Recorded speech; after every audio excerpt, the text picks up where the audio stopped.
Super Saravana stores.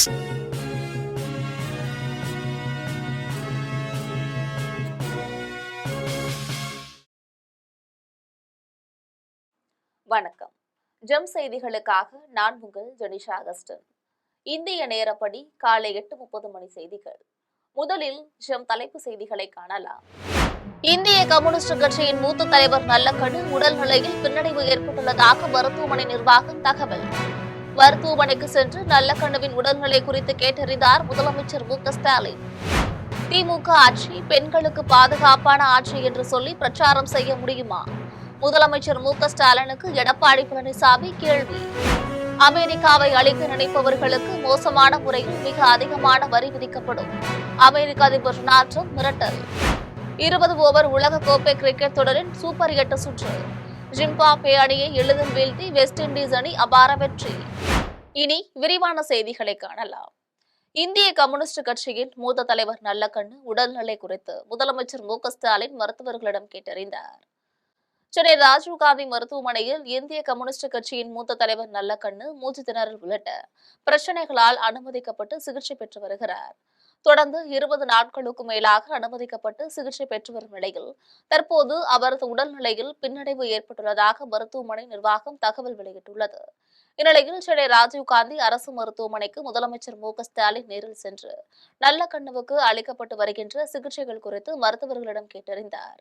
அப்போது அவருடன் அமைச்சர்கள் சேகர் பாபு, தங்கம் தென்னரசு, முத்துசாமி ஆகியோர் உடனிருந்தனர். திமுக ஆட்சி பெண்களுக்கு பாதுகாப்பான ஆட்சி என்று சொல்லி பிரச்சாரம் செய்ய முடியுமா என்று அதிமுக பொதுச் செயலாளர் எடப்பாடி பழனிசாமி கேள்வி எழுப்பியுள்ளார். அதிமுக பொதுச் செயலாளர் எடப்பாடி பழனிசாமி தனது சமூக வலைதள பதிவில் மகளிர் திட்டத்தின் கீழ் எனது சகோதரிகள் கணக்கில் வரவு வைத்துள்ளேன் என்று முதலமைச்சர் மார்த்தட்டுகிறார். அப்படியென்றால் தகுதி இல்லை என்று நீங்கள் நீக்கிய ஏறத்தாழ 1 கோடி தமிழ் பெண்கள் உங்களுடைய சகோதரிகள் இல்லையா என்று கேள்வி எழுப்பினார். தொடர்ந்து இப்படி உண்மைக்கு கொஞ்சம் கூட நெருக்கமற்ற சூழ்ச்சி கோட்பாடுகளை மட்டுமே வைத்துக் கொண்டு இன்னும் எத்தனை நாட்கள் பூச்சாண்டி அரசியல் செய்து மக்களை ஏமாற்றப் போகிறீர்கள் என்று குற்றம் சாட்டினார். மேலும் இல்லந்தோறும் உங்கள் மகளிர் ராணுவ படை செல்லும் போது திமுக ஆட்சி பெண்களுக்கு பாதுகாப்பான ஆட்சி என்று சொல்லி பிரச்சாரம் செய்ய முடியுமா என்று விமர்சித்தார். இதையடுத்து திமுக என்னும் ஓடாத ஓட்ட என்ஜினை மக்கள் விரட்டி அடிக்கப் போவதுதான் இந்த சட்டமன்ற தேர்தலின் ஒரே கதை என்று பதிவிட்டுள்ளார். அமெரிக்காவை அழிக்க நினைப்பவர்களுக்கு மோசமான முறையில் மிக அதிகமான வரி விதிக்கப்படும் என்று அமெரிக்க அதிபர் டொனால்ட் ட்ரம்ப் தெரிவித்துள்ளார். அமெரிக்க அதிபர் டொனால்ட் ட்ரம்ப் தன்னுடைய ட்ரூத் சோஷியல் சமூக வலைதள பதிவில் எந்த நாடாவது அமெரிக்க உச்சநீதிமன்றத்தின் தீர்ப்புடன் விளையாட விரும்பினாலும் குறிப்பாக பல ஆண்டுகளாக அமெரிக்காவை அழிக்க நினைப்பவர்களுக்கும் மோசமான முறையில் மிக அதிகமான வரி விதிக்கப்படும் என்று தெரிவித்துள்ளார். இந்த வரி தற்போது அந்நாடுகளின் பொருள்கள் மீது அமெரிக்கா விதித்த வரியை விட மிக அதிகமாக இருக்கும் என்றும் தெரிவித்துள்ளார். தொடர்ந்து வரி விதிப்புக்கு அமெரிக்க நாடாளுமன்ற ஒப்புதலை நான் பெற தேவையில்லை என்றும் இந்த அனுமதிகள் உச்சநீதிமன்றத்தின் தீர்ப்புகளால் உறுதி செய்யப்பட்டுள்ளது என்றும் கூறினார். 20 ஓவர் உலக கோப்பை கிரிக்கெட் தொடரின் சூப்பர் 8 சுற்று போட்டியில் ஜிம்பாப்வே அணியை 107 ரன்கள் வித்தியாசத்தில் வீழ்த்தி வெஸ்ட் இண்டீஸ் அணி அபார வெற்றி பெற்றுள்ளது. மும்பை வான்கடை மைதானத்தில் 20 ஓவர் உலக கோப்பை கிரிக்கெட் தொடரின் சூப்பர் 8 சுற்று போட்டி நடைபெற்றது. இந்த போட்டியில் வெஸ்ட் இண்டீஸ் ஜிம்பாப்வே அணிகள் மோதின. இதில் டாஸ் வென்ற ஜிம்பாப்வே அணி பந்து வீச்சை தேர்வு செய்தது. இதன்படி முதலில் களமிறங்கிய வெஸ்ட் இண்டீஸ் அணி 20 ஓவரில் 6 விக்கெட் இழப்பிற்கு 254 ரன்கள் குவித்தது. இதில் அதிரடியாக விளையாடிய ஹெட்மயர் 85 ரன்களும், ரோவ்மேன் பொவல் 59 ரன்களும் விளாசினர். இதையடுத்து 255 ரன்கள் அடித்தால் வெற்றி என்ற இமாலய இலக்குடன் களமிறங்கிய ஜிம்பாப்வே அணி 17 ஓவரில் 147 ரன்கள் எடுத்து ஆல் அவுட் ஆனது. இதன் மூலம் வெஸ்ட் இண்டீஸ் அணி 107 ரன்கள் வித்தியாசத்தில் அபார வெற்றி பெற்றது. டெல்லியில் குடியரசுத் தலைவர் மாளிகையில் விடுதலை பெற்ற இந்தியாவின் ஒரே இந்திய கவர்னர் ஜெனரலான ராஜகோபாலாச்சாரியின் மார்பளவு சிலையை திரௌபதி முர்மு திறந்து வைத்து மரியாதை செலுத்தினார். டெல்லியில் அண்மையில் மத்திய அரசின் பல்வேறு அமைச்சகங்களுக்கான புதிய கட்டடத்தை திறந்து வைத்த பிரதமர் நரேந்திர மோடி அடிமை இந்தியாவின் அடையாளங்களுக்கு பதில் விடுதலை பெற்ற இந்தியாவின் அடையாளங்கள் எழ வேண்டும் என்று தெரிவித்துள்ளார். அதன்படி டெல்லியில் உள்ள குடியரசுத் தலைவர் மாளிகையில் அசோக மண்டபத்திலிருந்த எட்வின் லுட்யன் சிலை அகற்றப்பட்டு அதற்கு பதில் விடுதலை இந்தியாவின் ஒரே இந்திய கவர்னர் ஜெனரலான ராஜகோபாலாச்சாரியின் மார்பளவு சிலை அமைக்கப்பட்டுள்ளது. இந்த சிலையை குடியரசுத் தலைவர் திரௌபதி முர்மு திறந்து வைத்து மலர் தூவி மரியாதை செலுத்தினார். இந்த நிகழ்ச்சியில் குடியரசு துணைத் தலைவர் ராதாகிருஷ்ணன், மத்திய அமைச்சர்கள் ஜே.பி. நட்டா, ஜெய்சங்கர், தர்மேந்திர பிரதான், கஜேந்திர சிங் செகாவத், முருகன் ஆகியோர் கலந்து கொண்டனர். அதேபோல் ராஜகோபாலாச்சாரியின் வெளிவந்த தமிழ்நாட்டை சேர்ந்த சி.ஆர். கேசவன் தனது மனைவி, மகள் ஆகியோருடன் கலந்து கொண்டு தனது முன்னோருக்கு மலர் தூவி மரியாதை செலுத்தினார். கோவில்பட்டி அடுத்த காமநாயக்கன்பட்டி கிராமத்தில் ரூபாய் 11 கோடியே 25 லட்சம் மதிப்பீட்டில் பேவர் பிளாக் சாலை அமைக்கும் பணிகளை முன்னாள் அமைச்சரும் கோவில்பட்டி சட்டமன்ற உறுப்பினருமான கடம்பூர் ராஜு தொடங்கி வைத்தார். தூத்துக்குடி மாவட்டம் கோவில்பட்டி அருகே காமநாயக்கன்பட்டி கிராமத்தில் விண்ணரசி மருத்துவமனை தெருவில் சட்டமன்ற உறுப்பினர் மேம்பாட்டு நிதியிலிருந்து ரூபாய் 11,25,000 மதிப்பீட்டில் பேவர் பிளாக் சாலை அமைக்கப்பட உள்ளது. இதன் தொடக்க விழாவில் சிறப்பு விருந்தினராக முன்னாள் அமைச்சரும் கோவில்பட்டி சட்டமன்ற உறுப்பினருமான கடம்பூர் ராஜு கலந்து கொண்டு பணிகளை தொடங்கி வைத்தார். இதனைத் தொடர்ந்து அதிமுக சட்டமன்ற பொது தேர்தல் வாக்குறுதிகள் குறித்த துண்டு பிரசுரங்களை வழங்கி இரட்டை இலை சின்னத்திற்கு வாக்குகள் சேகரித்தார்.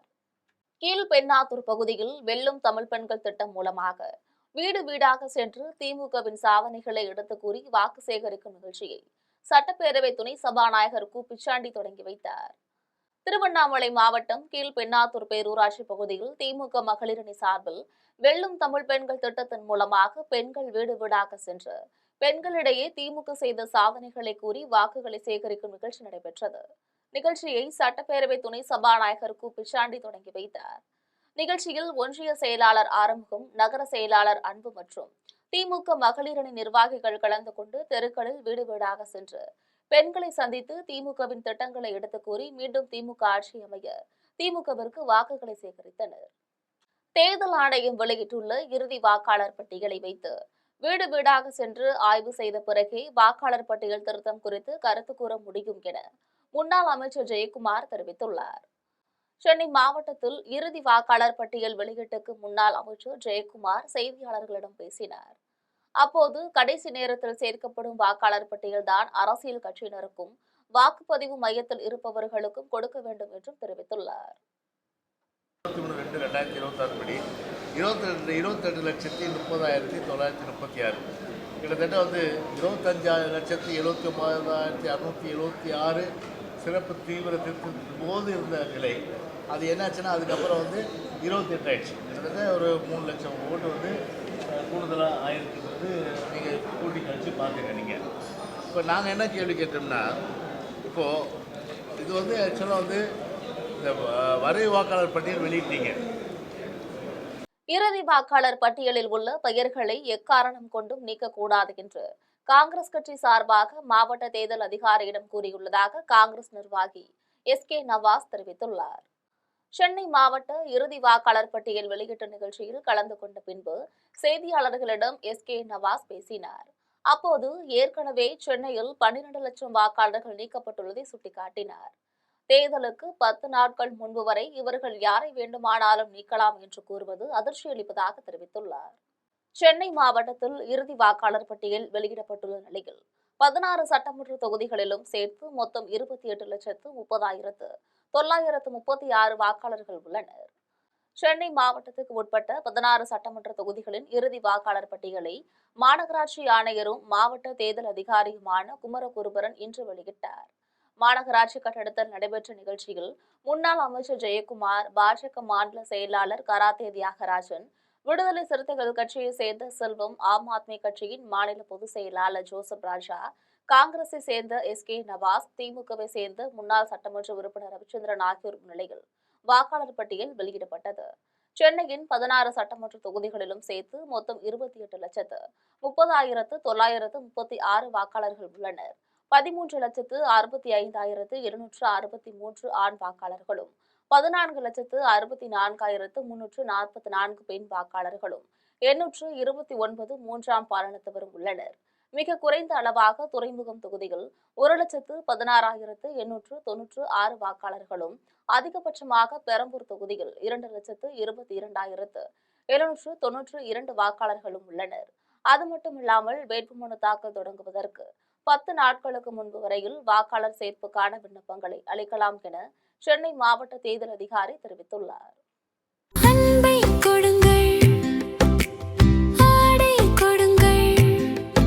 ரமலான் பெருநாளில் சூப்பர் சரவணா ஸ்டோர்ஸ். கடலூர் மாவட்டத்தில் இறுதி வாக்காளர் பட்டியலை ஆட்சியர் சி.வி. ஆதித்ய செந்தில்குமார் வெளியிட்டார். மொத்தம் 9 சட்டமன்ற தொகுதிகளிலும் சேர்த்து 20,15,296 வாக்காளர்கள் உள்ளனர். கடலூர் மாவட்டத்தில் 9,91,527 ஆண் வாக்காளர்களும் 10,23,976 பெண் வாக்காளர்களும் 3ஆம் பாலினத்தவர் 293 பேரும் உள்ளனர். அதிக அளவாக விருத்தாச்சலம் தொகுதியில் 2,37,836 வாக்காளர்கள் உள்ளனர். குறைந்த அளவாக நெய்வேலி தொகுதியில் 1,89,024 வாக்காளர்கள் உள்ளனர். தென்காசி மாவட்டத்தில் இறுதி வாக்காளர் பட்டியல் வெளியிடப்பட்ட நிலையில் 12,64,411 வாக்காளர்கள் உள்ளனர். தென்காசி மாவட்ட ஆட்சியரும் மாவட்ட தேர்தல் அதிகாரியுமான கமல் கிஷோர் வாக்காளர் பட்டியலை வெளியிட்டார். அதன்படி தென்காசி மாவட்டத்தில் 5 சட்டமன்ற தொகுதிகளிலும் சேர்த்து மொத்தம் 12,64,411 வாக்காளர்கள் உள்ளனர். இவர்களில் 6,18,063 ஆண் வாக்காளர்களும் 6,46,180 பெண் வாக்காளர்களும் உள்ளனர். அதிக அளவாக தென்காசி தொகுதியில் 2,79,585 வாக்காளர்கள் உள்ளனர். வாசுதேவநல்லூர் சட்டமன்ற தொகுதியை பொறுத்தவரையில் 310 வாக்குச்சாவடிகள் உள்ளன. அதில் மொத்த வாக்காளர்கள் எண்ணிக்கை 2,27,369, 1,10,960 ஆண் வாக்காளர்களும் 1,16,396 பெண் வாக்காளர்களும் 13 மூன்றாம் பாலினமும் உள்ளனர். கடையநல்லூர் சட்டமன்ற தொகுதியை பொறுத்தவரையில் 364 வாக்குச்சாவடிகள் இருக்கிறாங்க. அதில் 2,67,517 மொத்த வாக்காளர்கள், 1,32,228 ஆண் வாக்காளர்கள் மற்றும் 1,35,272 பெண் வாக்காளர்கள் மற்றும் 3ஆம் பாலினம் 17 வாக்காளர்கள் உள்ளனர். சென்னை மாவட்டத்தில் நீண்ட நாட்களாக பணியாற்றி வரும் காவல்துறை அதிகாரிகள், தேர்தல் அதிகாரிகள் குறித்து கணக்கெடுத்து புகார் அளிக்க உள்ளதாக பாஜக மாநில செயலாளர் கராத்தே தியாகராஜன் தெரிவித்துள்ளார். சென்னையில் இறுதி வாக்காளர் பட்டியல் வெளியீட்டு நிகழ்ச்சியில் கலந்து கொண்ட பின்னர் பாஜக மாநில செயலாளர் கராத்தே தியாகராஜன் செய்தியாளர்களிடம் பேசினார். அப்போது சிறப்பு தீவிர திருத்தத்திற்கு பின்வந்த வாக்காளர்களை பட்டியலில் இருந்து நீக்கக்கூடாது என்று தாங்கள் வலியுறுத்தியதாக தெரிவித்துள்ளார். சென்னையில் உள்ள 16 சட்டமன்ற தொகுதிகளிலும் திமுகவுக்கு ஆதரவாக உள்ள ஆட்களை தேர்தல் பணியில் போட்டுள்ளதாக குற்றம் சாட்டினார். பாக்கி இந்த தேர்தல் நடைமுறையில் இப்போ சென்னையில் 16 ரிட்டர்னிங் ஆஃபீஸரை போட்டிருக்காங்க. அது ஒரு 4-5 பேர் மேலே கம்ப்ளைண்ட் வந்ததுனால இப்போ அது 4-5 பேர் ரிட்டையர் ஆகிற. லாஸ்ட் டைமே சொன்னேன், 2 மாதம் 3 மாதம் 4 மாதம் ரிட்டையர் ஆகல ரிட்டர்னிங் ஆஃபீஸரை கொண்டாந்து போட்டிருக்காங்க. இந்த மாதிரி ஆளுங்களை கொண்டாந்து போட்டால் தேர்தல் நடக்கும்போது அது எலெக்ஷன் பெட்டிஷன் வரும்போது ப்ராப்ளம் வரும். அதுக்கு உதாரணம் தான் இப்போதே நமது தமிழக முதலமைச்சர் ஸ்டாலின் அவர்கள் 2010 குளத்தூரில் நிற்கும் போது அப்போ இருந்த ரிட்டர்னிங் ஆஃபீஸர் அவர் அஃபிடேவிட் போடல எங்கள் கோர்ட்டில், வேறு ஒரு ரிட்டர்னிங் ஆஃபீஸர் அவர் பிளேஸில் போட்டு தான் அந்த சுப்ரீம் கோர்ட்டில் அந்த எவிடன்ஸ் ப்ராப்ளத்தில் நிற்குது. அதெல்லாம் சொன்னால் இப்போ ரிட்டர்னிங் ஆஃபீஸர் சென்னையில் 16 பேர் போட்டதை திமுக சாதகமாக அவங்க கொண்டாந்து ஒரு லிஸ்ட்டை கொடுத்துருக்காங்க. மறைந்த முன்னாள் முதலமைச்சர் ஜெயலலிதாவின் பிறந்த நாளினை முன்னிட்டு பொதுமக்களுக்கு நலத்திட்ட உதவிகள் வழங்கும் விழா நடைபெற்றது. காஞ்சிபுரம் மாவட்டம் வேலிங்கப்பட்டறையில் மறைந்த முன்னாள் முதலமைச்சர் ஜெயலலிதாவின் 78வது பிறந்த நாளினை முன்னிட்டு அண்ணா தொழிற்சங்கம் மண்டல போக்குவரத்து பிரிவு சார்பில் நலத்திட்ட உதவிகள் வழங்கும் விழா நடைபெற்றது. இதில் காஞ்சிபுரம் மண்டல பொருளாளர் வேணுகோபால், மாவட்ட கழக செயலாளர் சோமசுந்தரம், அண்ணா தொழிற்சங்க பேரவை செயலாளர் கமலக்கண்ணன் மற்றும் தலைவர் ராசு ஆகியோர் கலந்து கொண்டு பொதுமக்களுக்கு தையல் இயந்திரங்கள், இஸ்திரி பெட்டிகள், வேஷ்டி மற்றும் சேலைகள் உள்ளிட்ட பல்வேறு நலத்திட்ட உதவிகளை வழங்கியதோடு தமிழகம் எங்கும் அதிமுகவினர் மற்றும் சமூக அமைப்புகள் சார்பில் கோயில்களில் சிறப்பு பூஜைகள் செய்தும் இனிப்புகள் மற்றும் அன்னதானம் வழங்கியும் இவ்விழாவினை சிறப்பாக கொண்டாடினர். வேலூர் மாவட்டம் குடியாத்தத்தில் ஒருங்கிணைந்த குழந்தைகள் வளர்ச்சி திட்டத்தில் 100 கர்ப்பிணிகளுக்கு சமுதாய வளைகாப்பு நடைபெற்றது. குடியாத்தத்தில் ஒருங்கிணைந்த குழந்தைகள் வளர்ச்சி திட்ட அலுவலர் ஷமீம் ரிஹானா தலைமையில் சமுதாய வளைகாப்பு நடைபெற்றது. இந்த நிகழ்ச்சியில் தமிழக அரசு சார்பில் கர்ப்பிணிகளுக்கு மாலை அணிவித்து மங்கள பொருட்களை வழங்கி உணவு அளிக்கப்பட்டது.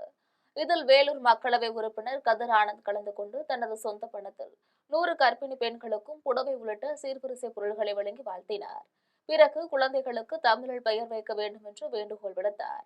இந்நிகழ்ச்சியில் குடியாத்தம் ஊராட்சி ஒன்றிய தலைவர் சத்தியானந்தம், கேவி குப்பம் ஊராட்சி ஒன்றிய தலைவர் ரவிச்சந்திரன், ஒன்றிய குழு உறுப்பினர் சீதாராமன், மாவட்ட ஊராட்சி உறுப்பினர் ஆனந்தி முருகானந்தம், வட்டார மருத்துவ அலுவலர் பிரியதர்ஷினி, தங்கபாலு, யோகா ஆசிரியை தவசெல்வி ஆகியோர் கலந்து கொண்டனர். உலக சாரணர் இயக்கத்தின் தந்தை பேடல் பவல் பிறந்த நாளையொட்டி திருப்பூர் மாவட்டம் தாராபுரத்தில் உலக நூற்றாண்டு சிந்தனை நாள் பேரணி நடைபெற்றது. சாரணர் இயக்கம் 1907ஆம் ஆண்டு இங்கிலாந்தில் தொடங்கப்பட்டு உலகம் முழுவதும் இளைஞர்களுக்கு ஒழுக்கம், தன்னம்பிக்கை, சமூக பொறுப்பு, நாட்டுப்பற்று ஆகிய பண்புகளை வளர்க்கும் நோக்கத்தில் செயல்பட்டு வருகிறது. ஆண்டுதோறும் பிப்ரவரி 22ஆம் தேதி உலக சிந்தனை நாளாக கடைபிடிக்கப்பட்டு உலக சகோதரத்துவம், தொண்டு மனப்பான்மை ஆகியவற்றை வலியுறுத்தும் நிகழ்வுகள் நடத்தப்பட்டு வருகின்றன. இந்நிலையில் தாராபுரத்தில் நடைபெற்ற பேரணியில் 23 பள்ளிகளின் 260 சாரணர்களும் 230 சாரணியர்களும் சீருடைகளுடன் பங்கேற்றனர். நகராட்சி மேல்நிலைப் பள்ளியில் தொடங்கிய பேரணி அரசு உயர்நிலைப் பள்ளியில் நடைபெற்றது. வழியெங்கும் பொதுமக்கள் வரவேற்பு அளித்தனர். இதில் தாராபுரம் மாவட்ட சாரண செயலரும் சின்ன காம்பாளையம் தலைமை ஆசிரியருமான பெரியசாமி, காவல் துணை கண்காணிப்பாளர் சிவக்குமார், விவேகம், பள்ளி தாளாளர் சுப்பிரமணியன், அருள் செந்தில்குமார் உள்ளிட்டோர் கலந்து கொண்டனர். கடலூர் மாவட்டம் விருத்தாச்சலத்தில் இலவச மனை பட்டா கேட்டு நாட்டுப்புற இசைக்கலைஞர்கள் மேலதாளத்துடன் சென்று கோட்டாட்சியரிடம் மனு கொடுத்துள்ளனர். விருத்தாச்சலம் கோட்டத்திற்கு உட்பட்ட நாட்டுப்புற கலைஞர்கள் பலர் ஒரே வீட்டில் மகன், மருமகள் ஆகியோருடன் கூட்டு குடும்பமாக உள்ளனர். இதனால் தங்களின் வாழ்வாதாரங்களை மேம்படுத்த இசை கலைஞர்களுக்கான இலவச மனைப்பட்டா வழங்க வேண்டும் என்று கோரிக்கை விடுத்துள்ளனர். இந்த கோரிக்கையை வலியுறுத்தி மேலதாளத்துடன் இசை வாத்தியத்துடன் மாவட்ட தலைவர் மாய முனுசாமி தலைமையில் கோட்டாட்சியர் அலுவலகத்தில் சென்று மனு கொடுத்தனர்.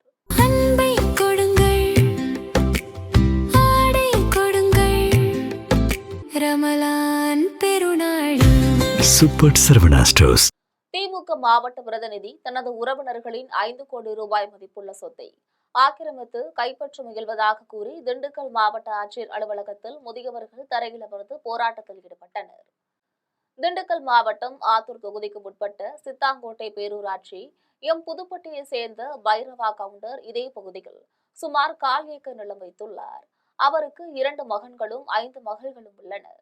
இந்நிலையில் கடந்த 8 ஆண்டுகளாக திமுக மாவட்ட பிரதிநிதி ராஜகோபால் தங்களை தங்கள் நிலத்துக்கு விடாமல் தடுத்து வருவதாக கூறி காவல் நிலையத்திலும் திண்டுக்கல் மாவட்ட ஆட்சியர் அலுவலகத்திலும் பைரவா கவுண்டர் புகார் அளித்துள்ளார். அந்த புகார்களின் மீது எந்த ஒரு நடவடிக்கையும் எடுக்கவில்லை. தங்கள் தோட்டத்தில் உள்ள தேங்காயை பறிக்க சென்றாலும் அடியாட்களை வைத்து மிரட்டுவதாகவும், எங்கு சென்றாலும் தன்னை ஒன்றும் செய்ய முடியாது என்றும் கூறி திமுக மாவட்ட பிரதிநிதி மிரட்டுவதாக பைரவா கவுண்டர் தெரிவித்துள்ளார். இந்நிலையில் பைரவா கவுண்டரும் அவர் மனைவியும் திண்டுக்கல் மாவட்ட ஆட்சியர் அலுவலகம் முன்பு தரையில் உட்கார்ந்து போராட்டத்தில் ஈடுபட்டனர். தங்கள் நிலத்தை திமுக மாவட்ட பிரதிநிதி ராஜகோபாலிடமிருந்து மீட்டு தர வேண்டும் என்று அவர்கள் கோரிக்கை விடுத்துள்ளனர். அவங்கள வந்துட்டு ஒரு மருமகன் உள்ளூரில் இருக்காரு. அவர் அந்த 7 பேர்த்தோட சொத்தை வந்துட்டு ஒரே ஆளை ஆக்கிரமித்து அனுபவிச்சுட்டு வராங்க. இப்போ இந்த 7 பேர்த்துக்கு இப்போ சொத்து வேணும்னு சொல்லிட்டு நாங்களும் 8 வருஷமாக மனு கொடுத்துட்டு தான் போயிட்டுருக்கோம். இப்போ வரைக்கும் எந்த ரியாக்ஷன் இல்லை.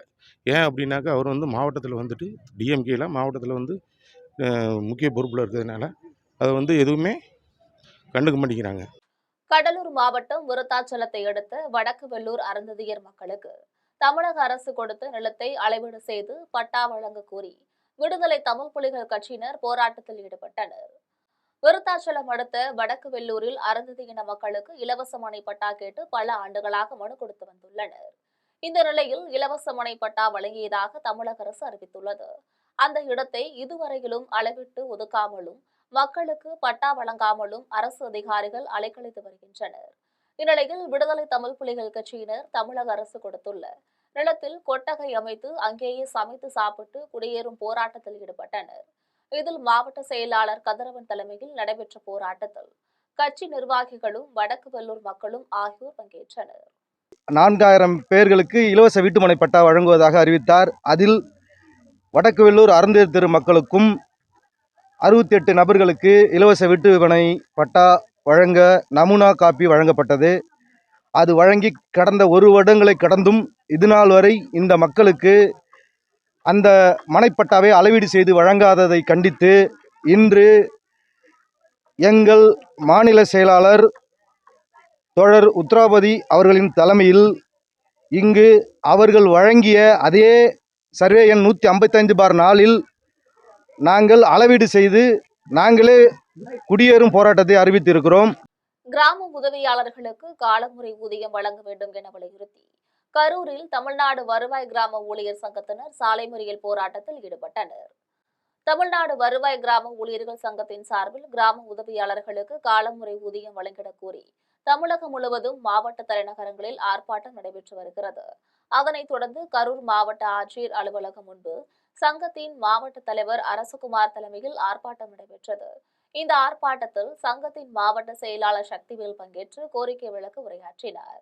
அப்போது கிராம உதவியாளர்களுக்கு காலமுறை ஊதியம் வழங்கிட வேண்டும் என வலியுறுத்தி 100க்கும் மேற்பட்டோர் கண்டன கோஷங்களை எழுப்பினர். மேலும் தங்களது கோரிக்கையை நிறைவேற்ற கோரி கரூர் திண்டுக்கல் சாலையில் அமர்ந்து மறியல் போராட்டத்தில் ஈடுபட்டனர். அப்போது பாதுகாப்பு பணியில் இருந்த காவல்துறையினர் அனைவரையும் கைது செய்தனர். பெரும்பேர் கண்டிகையில் அமைந்துள்ள அருள்மிகு சிவசுப்பிரமணிய சுவாமி கோவிலில் 108 பால்குட அபிஷேகம் வெகு விமரிசையாக நடைபெற்றது. செங்கல்பட்டு மாவட்டம் பெரும்பேர் கண்டிகையில் அமைந்துள்ள அருள்மிகு சிவசுப்பிரமணிய சுவாமி திருக்கோவில் அமைந்துள்ளது. இக்கோவில் சத்ரு சம்ஹார ஸ்தலமாகவும் அருணகிரிநாதர் பாடல் பெற்ற ஸ்தலமாகவும் விளங்குகிறது. இந்நிலையில் இந்த கோவிலில் மாசி கிருத்திகையொட்டி 108 பால்குடம் அபிஷேகம் சிறப்பாக நடைபெற்றது. விழாவின் முன்னதாக பக்தர்கள் பால் குடங்களை சுமந்தபடி மாட வீதிகளின் வழியாக வலம் வந்து பெரும்பேர் கண்டிகை மலைக்குன்றின் மீது ஏறி கோவிலை வந்தடைந்தனர். இதனையடுத்து விழாவில் பங்கேற்ற மூத்த அர்ச்சகர் சங்கர் சிவாச்சாரியார் தலைமையிலான அர்ச்சகர்கள் சிவசுப்பிரமணியருக்கும் வள்ளி தெய்வானைக்கும் 108 பால்குட அபிஷேகம் செய்து சிறப்பு பூஜை நடத்தினர். இவ்விழாவில் ஏராளமான பக்தர்கள் கலந்து கொண்டு முருகப்பெருமானை வழிபட்டனர். பல்லூர் ஸ்ரீதேவி பூதேவி சமேத ஸ்ரீ பச்சைவண்ண பெருமாள் திருக்கல்யாண உற்சவம் வெகு விமரிசையாக நடைபெற்றது. ராணிப்பேட்டை மாவட்டம் அரக்கோணம் வட்டம் பல்லூர் கிராமத்தில் அமைந்துள்ள ஸ்ரீ திருகுகேஸ்வரர் திருக்கோவிலுக்கு உட்பட்ட ஸ்ரீதேவி பூதேவி சமேத ஸ்ரீ பச்சைவண்ண பெருமாள் மற்றும் ஸ்ரீ சீதா லட்சுமண ஹனுமத் சமேத ஸ்ரீ பட்டாபிஷேக ராமச்சந்திர சுவாமி ஆலயத்தில் கும்பாபிஷேக விழாவை முன்னிட்டு பெருமாளுக்கு திருக்கல்யாண உற்சவம் சிறப்பாக நடைபெற்றது. இவ்விழாவில் ஏராளமான பக்தர்கள் கலந்து கொண்டு பெருமானை வழிபட்டனர். அதனைத் தொடர்ந்து இரவு ஸ்ரீதேவி பூதேவி சமேத பெருமாள் வீதி உலா நடைபெறுகிறது. விழாவுக்கான ஏற்பாட்டினை தமிழ்நாடு அரசின் இந்து சமய அறநிலைத்துறையினர் மற்றும் கிராம மக்கள் செய்திருந்தனர். மேலும் திருக்குகேஸ்வரர் உடன்வரை பச்சைவண்ண பெருமாள் ஸ்ரீதேவி பூதேவி சமேதர் மற்றும் சீதா சமேத பட்டாபிஷேக ராம திருக்கோயில் அமைந்துள்ளது. இந்த பச்சைவண்ண பெருமாள் திருக்கோயிலானது மிகவும் பழமை வாய்ந்த கோயிலாகும். சுமார் 800 ஆண்டுகளுக்கு முன்பு இருந்து உள்ளதாக கேள்விப்படுகிறோம். எங்களது வயதுக்கு இதில் கும்பாபிஷேகம் நடைபெற்றதே கிடையாது. மேலும் சிறுவடைந்த இந்த கோயில் இப்பொழுது புனரமைக்கப்பட்டு இன்றைய தினத்தில் பெருமானுக்கு சிறப்புடன் கும்பாபிஷேக விழா சிறப்புடன் நடந்தேறி கொண்டிருக்கிறது. மீண்டும் ஜெம் தலைப்பு செய்திகள். இந்திய கம்யூனிஸ்ட் கட்சியின் மூத்த தலைவர் நல்லக்கண்ணு உடல்நிலையில் பின்னடைவு ஏற்பட்டுள்ளதாக மருத்துவமனை நிர்வாகம் தகவல். மருத்துவமனைக்கு சென்று நல்லக்கண்ணுவின் உடல்நிலை குறித்து கேட்டறிந்தார் முதலமைச்சர் மு.க. ஸ்டாலின். திமுக ஆட்சி பெண்களுக்கு பாதுகாப்பான ஆட்சி என்று சொல்லி பிரச்சாரம் செய்ய முடியுமா? முதலமைச்சர் மு.க. ஸ்டாலினுக்கு எடப்பாடி பழனிசாமி கேள்வி. அமெரிக்காவை அழிக்க நினைப்பவர்களுக்கு மோசமான முறையில் மிக அதிகமான வரி விதிக்கப்படும். அமெரிக்க அதிபர் டொனால்ட் ட்ரம்ப் மிரட்டல். 20 ஓவர் உலக கோப்பை கிரிக்கெட் தொடரின் சூப்பர் 8 சுற்று. ஜிம்பாப்வே அணியை எளிதில் வீழ்த்தி வெஸ்ட் இண்டீஸ் அணி அபார வெற்றி. இத்துடன் ஜெம் செய்திகள் நிறைவடைகின்றன. மீண்டும் ஜெம் செய்திகள் மதியம் 1:30 மணிக்கு. உடனுக்குடன் செய்திகளை காண gemlive.tv என்ற இணையதளத்தில் இணைந்திருங்கள். நன்றி, வணக்கம்.